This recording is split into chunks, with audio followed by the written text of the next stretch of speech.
Hello parents, நான் உங்கள் doctor ஷகுல் ராமானுஜமுந்தன். ரீசெண்டாக உங்களுக்கு குழந்தை பிறந்திருக்கா? Congratulations for the arrival of your little bundle of Joy.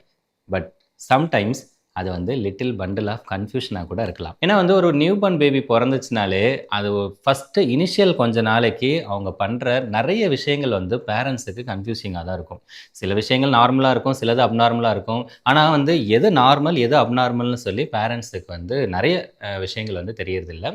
So இன்றைக்கான வீடியோவில் நான் அதை தான் சொல்ல போகிறேன். ஒரு பீடியாட்ரிஷியன் மட்டும் இல்லாமல் 2 குழந்தைங்களோட அப்பாவா நியூ பேரண்ட்ஸ் கண்டிப்பாக தெரிஞ்சிக்க வேண்டிய essential new born baby care டிப்ஸை தான் இந்த வீடியோவில் நான் உங்களுக்கு சொல்லித்தர போகிறேன். வீடியோ கடைசி வரைக்கும் பாருங்கள், நிறைய விஷயங்கள் உங்களுக்கு யூஸ்ஃபுல்லாக இருக்கும். வாங்க வீடியோக்குள்ளே போகலாம்.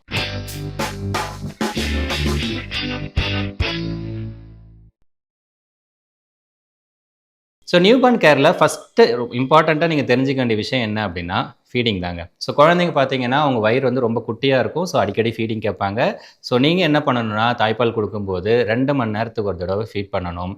முக்கியமாக ஒரு தடவை ஃபீட் பண்ணும்போது 20 மினிட்ஸுக்கு ஃபீட் பண்ணணும். அப்போ தான் அவங்க நல்லா ஃபுல்லாக எம்டி பண்ணுவாங்க. ஸோ அப்படி பார்த்தீங்க அப்படின்னா ஒரு நாளைக்கு சராசரியாக 10 to 12 டைம்ஸ் நீங்கள் ஃபீட் பண்ணுற மாதிரி வரும். தென் ஃபீட் பண்ணும்போது லேச்சிங் ரொம்பவே இம்பார்ட்டன்ட். அவங்க நல்லா வாயை திறந்துருக்கணும். அவங்களுடைய லிப்ஸ் பார்த்தீங்கன்னா லோயர் லிப்ஸ் வெளிப்பக்கமாக டேர்ன் ஆகிருக்கணும். ஃபீட் பண்ணும்போது அம்மாவோட நிப்பிள் ஏரியாவில் மேக்ஸிமம் குழந்தையோட வாய்க்குள்ளே இருக்கணும். அப்போ தான் அந்த லேச்சிங் ப்ராப்பராக இருக்கும். குழந்தையும் நல்லா எஃபெக்டிவாக பால் குடிப்பாங்க. அம்மாவுக்கும் பெயின்லெஸ்ஸாக இருக்கும். ஃபர்தராக மில்க் செக்ரேட் ஆகிறதுக்கு அது ரொம்பவே ஹெல்ப் பண்ணும். ஸோ அடுத்ததாக பார்த்தீங்க அப்படின்னா குழந்தைங்களோட ஸ்லீப் பற்றி தெரிஞ்சுக்கோங்க. ஏன்னா ஒன்று பால் குடிப்பாங்க, இல்லை தூங்குவாங்க. இந்த 2 விஷயம் தான் ஃபஸ்ட்டு 1 மந்த் ஃபுல்லாக பண்ணிகிட்டு இருப்பாங்க. ஸோ நீங்கள் ஃபீடிங் பற்றி இந்த விஷயங்கள் தெரிஞ்சுக்கிட்டா போதும். அடுத்து ஸ்லீப்பிங் பொறுத்த வரைக்கும் குழந்தைங்க இனிஷியல் ஃபஸ்ட்டு 1 மந்த் வரைக்கும் பார்த்தீங்கன்னா அரௌண்ட் ஒரு 20 ஹவர்ஸ் ஆச்சும் தூங்குவாங்க.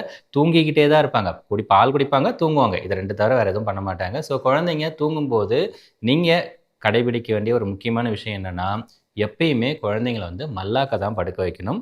ஒரு கிழிச்சு படுக்க வைக்கிறதோ இல்லை குப்புரை படுக்க வைக்கிறதோ பண்ணக்கூடாது. அந்த மாதிரி பண்ணும்போது சப்போஸ் குப்புரை படுக்கிறாங்கன்னா சம்டைம்ஸ் குழந்தைங்களுக்கு மூச்சு திணறல் வரும். சடன் இன்ஃபன்ட் டெத் சிண்ட்ரோம் அப்படின்னு சொல்லக்கூடிய ஒரு ஆபத்தான பிரச்சனை குழந்தைக்கு வர்றதுக்கு வாய்ப்பு இருக்குது. So sleeping position always sleep on the back. So இது ஞாபகம் வச்சுக்கோங்க.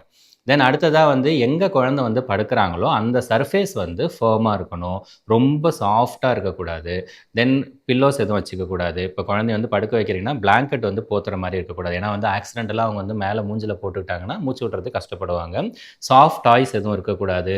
தென் ரூமில் ரொம்ப ரூம் ஃப்ரெஷ்னர், பர்ஃப்யூம்ஸ் அந்த மாதிரி ஸ்மெல் அதிகமாக இருக்கக்கூடாது. புகை அதிகமாக இருக்கக்கூடாது. ஸோ இந்த விஷயங்கள்லாம் நீங்கள் டேக் கேர் பண்ணிக்கணும். தென் ஃபீடிங் ஸ்லீப்பிங்க்கு அப்புறமா குழந்தைங்களோட ஸ்கின் கேருக்கு நம்ம வருவோம்.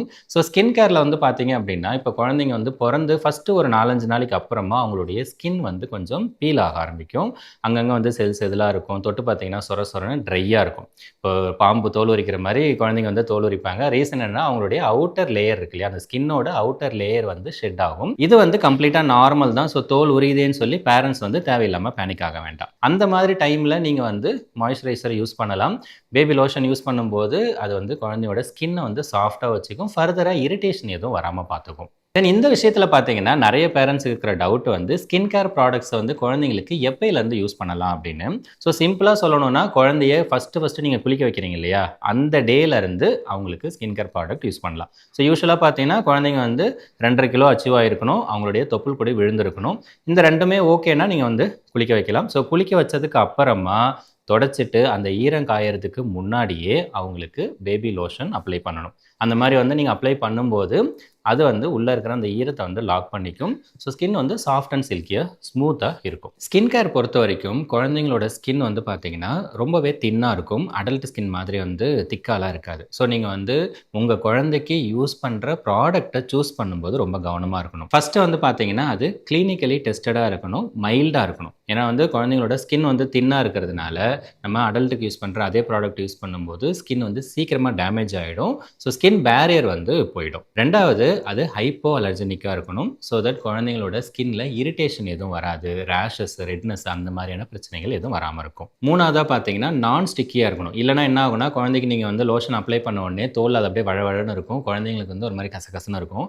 அந்த மாதிரி இல்லாமல் நீங்கள் அப்ளை பண்ண உடனே அது அப்சர்வ் ஆகிடணும். ஸோ தட் தொட்டு பார்க்கும்போது அந்த அளவுக்கு ஸ்டிக்கினஸ் இல்லாமல் இருந்துச்சுன்னா குழந்தைங்களுக்கும் அது கம்ஃபர்டபுளாக இருக்கும். நாலாவது டெர்மட்டாலஜிக்கலி டெஸ்டடாக இருக்கணும். பிஹெச் பேலன்ஸ்டாக இருக்கணும் முக்கியமாக. அப்போ தான் குழந்தைங்களோட ஸ்கின் பிஹெச்சும் அதுவும் ஈக்குவலாக இருக்கும்போது ஸ்கின்ல இருக்கிற அந்த மேல் லேயர் ஆயிலி லேயர்லாம் வந்து டேமேஜ் ஆகாமல் இருக்கும். ஸோ ஸ்கின்னோட அந்த பேரியர் ஃபங்க்ஷன் வந்து ஓரளவுக்கு மெயின்டைன் ஆகும். ஸோ இன்ஃபெக்ஷன்ஸ் எதுவும் உள்ளே வராமல் வந்து பார்த்துக்கலாம். தென் ஃபைனலாக வந்து ஹார்ஷ் கெமிக்கல்ஸ் எதுவும் இல்லாமல் இருக்கணும். லைக் டைஸ், பாரபின், சல்ஃபேட், பேத்தலேட் அப்படின்ற மாதிரியான கெமிக்கல்ஸ் எதுவும் இல்லாமல் இருந்துச்சுன்னா குழந்தைங்களோட ஸ்கின்னை வந்து ரொம்ப சேஃபாக வந்து பார்த்துக்கலாம். ஸோ எப்பயுமே உங்கள் குழந்தைக்கு ஸ்கின் கேர் ப்ராடக்ட் நீங்கள் வாங்குறீங்க அப்படின்னா நான் சொன்ன விஷயங்கள் எல்லாமே இருக்கான்றதை செக் பண்ணி பார்த்துட்டு வாங்குங்க. ஸோ தட் குழந்தைங்களோட ஸ்கின் வந்து ரொம்ப சேஃபாகவும் இருக்கும், அதே சமயம் சாஃப்டாகவும் இருக்கும். ஸோ அதுக்கப்புறமா நீங்கள் தெரிஞ்சிக்க வேண்டியது எப்படி குழந்தைங்களோட என்விரான்மெண்ட், குழந்தை இருக்கிற என்விரான்மெண்ட்டை சுத்தமாக வச்சுக்கணும், ஹைஜீனிக்காக வச்சுக்கணும் அப்படின்றது. அதில் முக்கியமானது வந்து யாராச்சும் வந்து விசிட்டர்ஸ் வீட்டுக்கு வராங்க, குழந்தைய பார்க்குறதுக்கு சொந்தக்காரங்க வராங்க அப்படின்னா வீட்டு வாசல்லையே வந்து சானிடைசர் வச்சுக்கோங்க. கோயிலில் போனால் தீர்த்தம் கொடுக்குற மாதிரி உள்ளே வந்த உடனே கையில் அந்த சானிடைசர் போட்டு நல்லா கையை தேய்ச்சிட்டு அப்புறம் வீட்டுக்குள்ளே வர சொல்லுங்கள். கோச்சிக்கிட்டாங்கன்னா பரவாயில்ல, நீங்கள் வந்து உங்கள் குழந்தையோட சேஃப்டி தான் ரொம்ப முக்கியம்.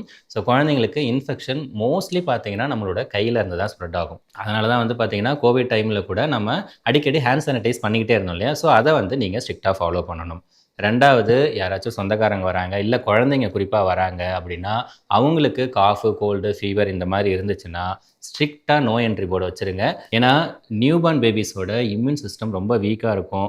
அவங்ககிட்ட இருந்து ஈஸியாக இன்ஃபெக்ஷன் ஸ்ப்ரெட் ஆகிடும். ப்ளஸ் உள்ளே வந்துச்சுன்னா இன்ஃபெக்ஷன் சிவியர் ஆகும். ஸோ காஃபு, கோல்டு இருக்கிறவங்க குழந்தை பக்கத்தில் வரக்கூடாது. தென் குழந்தை இருக்கிற ரூமில் சாம்பிராணி போக போடுறது, ஊதுபத்தி போக வைக்கிறது, இல்லைனா வந்து மஸ்கிட்டோ அதிகமாக இருக்கிறன்னு சொல்லிட்டு மஸ்கிட்டோ காயில் வச்சு அந்தோட போக அந்த மாதிரியான விஷயங்கள் எதுவும் இருக்கக்கூடாது. ரொம்ப ஸ்ட்ராங்கான பர்ஃப்யூம் எதுவும் இருக்கக்கூடாது.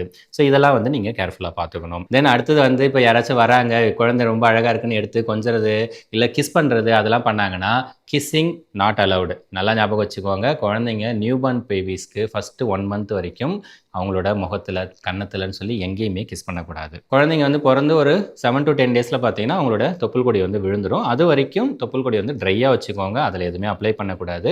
சிம்பிளாக ட்ரையாக வச்சுருந்தாலே போதுங்க. அது விழுந்ததுக்கப்புறம் காட்டனில் கொஞ்சம் சானிடைசர் எடுத்துக்கோங்க, நல்லா தேய்ச்சி அதை ஃபுல்லாக ட்ரை பண்ணி க்ளீன் பண்ணிக்கோங்க. அது மட்டும் பண்ணாலே போதும். ஸோ இந்த விஷயங்கள்லாம் வந்து ஃபாலோ பண்ணிக்கோங்க. தென் நிறைய பேரண்ட்ஸுக்கு இது ஒரு டவுட் இருக்குது. அம்மாவுக்கு வந்து ஃபீவர் இருக்குது, காஃபு, கோல்டு இருக்குது, ஃபீட் பண்ணலாமா அப்படின்ற ஒரு கொஸ்டின் இருக்கும். ஏன்னா வந்து ஓகே, காஃபு, கோல்டு இருந்தால் குழந்தை பக்கத்தில் வரக்கூடாதுன்னு சொல்லிட்டீங்க, அப்போ அம்மாவுக்கு வந்துச்சுன்னா என்ன பண்ணலாம் அப்படின்னு சொல்லி நிறைய பேரண்ட்ஸுக்கு டவுட் இருக்கும். அம்மாவுக்கு இருந்துச்சுன்னா பிரச்சனை இல்லைங்க. 2 விஷயம் பண்ணணும். ஒன்று வந்து ஹேண்ட் சானிடைஸ் பண்ணணும், அதாவது அப்பப்போ கையை வந்து அவங்க சுத்தமாக கழுவிக்கணும். 2வது மாஸ்க் போட்டுட்டு ஃபீட் பண்ணணும். ஏன்னா அம்மாக்கிட்ட வந்து கிருமிகள் குழந்தைக்கு போனாலும் அம்மா தாய்ப்பால் கொடுக்கும்போது தாய்ப்பால் வழியாக அந்த கிருமிக்கு அகைன்ஸ்டாக ஆன்டிபாடிஸ் குழந்தைக்கு கிடைக்கும்.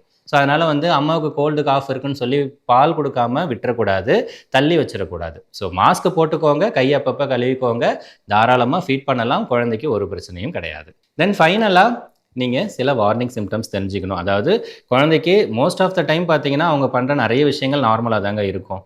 ஆனால் சில விஷயங்கள் இருக்குது, வார்னிங் சைன்ஸ் அப்படின்னு சொல்லுவோம், ஆபத்தான அறிகுறிகள். அந்த சிம்டம்ஸ் இருந்துச்சுன்னா இமீடியட்டாக ஹாஸ்பிட்டலில் போயிட்டு காமிக்கணும். என்னென்னா ஃபஸ்ட்டு வந்து ரெஃப்யூசல் டு ஃபீட், அதாவது நல்லா பால் குடிச்சிட்டு இருந்த குழந்தை திடீர்னு பால் குடிக்க மாட்டேங்கிறாங்க, ரொம்ப டல்லாக இருக்காங்க, லெத்தார்ஜிக்காக இருக்காங்க, எவ்வளோ எழுப்பினாலும் எந்திரிக்காமல் இருக்காங்க அப்படின்னா சம்திங் ஏதோ பிரச்சனை இருக்குன்னு அர்த்தம். தென் அதே மாதிரி நியூபார்ன் பீரியடில் ஃபீவர் வருது, 100 டிகிரிக்கு மேலே ஃபீவர் இருந்துச்சுன்னா உடனே ஹாஸ்பிட்டலில் போகணும். ஏன்னா ஒரு 1.5 மாதத்தில் வேக்சின் போட்டு தான் குழந்தைங்களுக்கு எப்பயுமே ஃபீவர் வரும். அது வரைக்கும் தானாக ஃபீவர் வராது. வந்துச்சுன்னா சம்திங் சீரியஸ் இன்ஃபெக்ஷன் இருக்குன்னு அர்த்தம். உடனே ஹாஸ்பிட்டலில் போயிட்டு காமிக்கணும். அதே மாதிரி குழந்தையோட முகம் கொஞ்சம் வந்து கண்ணெலாம் பார்த்தீங்கன்னா எல்லோ கலரில் இருக்கும், லைட்டாக ஒரு மஞ்சள் காமலை இருக்கும், அது நார்மல். அப்படி இல்லாமல் குழந்தைங்களோட உள்ளங்கை, உள்ளங்கால் வரைக்கும் அந்த எல்லோ கலர் இருக்குது அப்படின்னா அதுவும் பிரச்சனை. உடனே ஹாஸ்பிட்டலில் போயிட்டு காமிக்கணும். குழந்தைங்க வந்து மூச்சு ரொம்ப வாங்குற மாதிரி இருக்குது, இல்லைனா மூச்சு வாங்கும்போது நெஞ்சில் குழி விழுற மாதிரி இருக்குன்னா இதுவும் வந்து one of the warning symptom தான். ஸோ இந்த அறிகுறிகள் ஏதாச்சும் இருக்குது அப்படின்னா நீங்கள் உடனே ஹாஸ்பிட்டலில் போயிட்டு காமிக்கணும். அதர்வைஸ் இந்த அறிகுறிகளை தவிர வேறு ஏதாச்சும் உங்களுக்கு அப்பப்போ தும்முறாங்க, இல்லை உடம்பை முறுக்குறாங்க, யூரின் போகிறதுக்கு முன்னாடி அழுகுறாங்க அப்படிலாம், அதெல்லாம் மோஸ்ட்லி நார்மலாக தான் இருக்கும். நீங்கள் என்ன பார்க்கணுன்னா குழந்தை நல்லா ஆக்டிவாக இருக்காங்களா, நல்லா ஃபீட் எடுத்துக்கிறாங்களா, யூரின் நல்லா போகிறாங்களா. மோஸ்ட் ஆஃப் த டைம் அவங்க காமிக்கிற சின்ன சின்ன விஷயங்கள்லாம் சாதாரண பிரச்சனையாக தான் இருக்கும். பயப்பட தேவையில்லை, பேனிக் ஆக வேண்டாம். நியூ பேரண்ட்ஸுக்காக நான் ஆல்ரெடி நியூபார்ன் வெபினார் பண்ணிக்கிட்டு இருக்கேன், அது உங்கள் எல்லாருக்குமே தெரியும். ஆல்ரெடி வந்து 14 பேச்சஸ் முடிச்சுட்டாங்க. அதில் என்ன நான் சொல்லிக் கொடுப்பேன்னா, உங்கள் குழந்தைய ஃபஸ்ட்டு 3 மந்த்ஸ் வரைக்கும் எப்படி கேர் பண்ணணும், A to Z இன்ஃபர்மேஷன் உங்களுக்கு ஸ்டெப் பை ஸ்டெப் வித் டெமான்ஸ்ட்ரேஷனோட சொல்லிக் கொடுப்பேன். வெபினார் பற்றின இன்ஃபர்மேஷனுக்கு ஸ்க்ரீனில் தெரிய நம்பரை கான்டாக்ட் பண்ணுங்கள், என்னோட டீம் உங்களுக்கு ஹெல்ப் பண்ணுவாங்க. ஓரளவுக்கு உங்களுக்கு எசென்சியல் நியூபார்ன் பேபி கேர் பற்றி ஒரு ஐடியா கிடைச்சிருக்குன்னு நினைக்கிறேன். இதை தவிர வேறு ஏதாச்சும் டவுட் இருக்குது அப்படின்னா கமெண்ட்டில் கேளுங்க, நான் ஆன்சர் பண்ணுறேன். வீடியோ பிடிச்சிருந்துச்சுன்னா லைக் பண்ணுங்கள், ஷேர் பண்ணுங்கள். இது வரைக்கும் சேனலை சப்ஸ்கிரைப் பண்ணலை அப்படின்னா சப்ஸ்கிரைப் பண்ணிவிட்டு பக்கத்தில் இருக்கிற பெல் பட்டனை ப்ரெஸ் பண்ணுங்கள். அடுத்த வீடியோவில் வேற ஒரு தகவலோடு சந்திக்கலாம். நன்றி, வணக்கம்.